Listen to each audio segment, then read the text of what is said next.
Ding dong, the witch is dead. Witch, oh witch, the wicked witch. Da, da, da, da, da, da, da, da, da, da, da, da, da.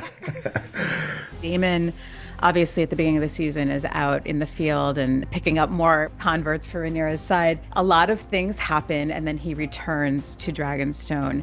How assured do you think he is in Rhaenyra's reign when he sees how she is gutted by the losses she's had, how Jace has managed to keep her away from the battle? Just how do you think Daemon is regarding Rhaenyra when he comes back in terms of leadership?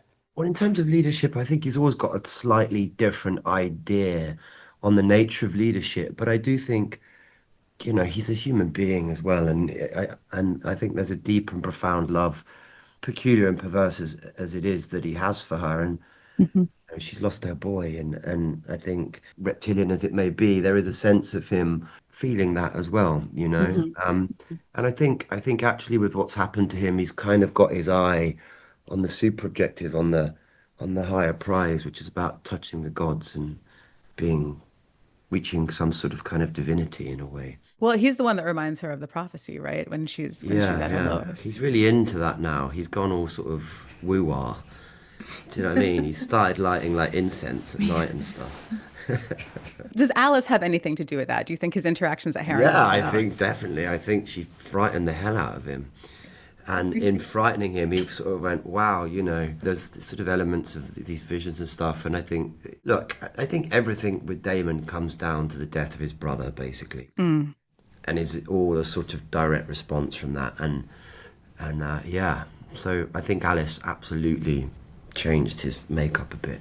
That last scene in the second episode, Rhaenyra kills Otto, has a hard time doing it. It's so much is going on, especially for her, but for her and Daemon. And then Alicent comes in the last moment. Do you think, Emma, that Rhaenyra, like, what is her actual ability to understand everything that has happened in the last couple days for her? And as she steps up to the throne, how present is she, do you think? You're right, a lot does happen over a very short period of time.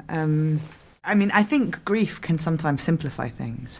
And I think actually in this case, grief offers her a sort of nihilism that allows some very kind of direct and clarified thinking. And I think actually Rhaenyra's sort of vengeance needs Daemon's violence. And so in the wake of that kind of unthinkable death, some things become simpler, actually. A selfishness also is afforded that might not have been otherwise. I was really keen to make sure that that journey to the throne was sort of as troubled as possible. I wanted to see if we could rob that moment of its triumph, and for that to feel honest. I suppose that was my ambition.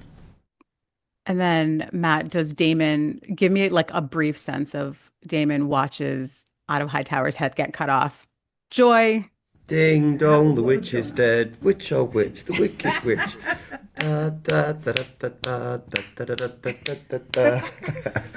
Oh my I think goodness. Damon goes back and pours himself a nice cognac and smokes a cigar, man. And goes, see you later, buddy.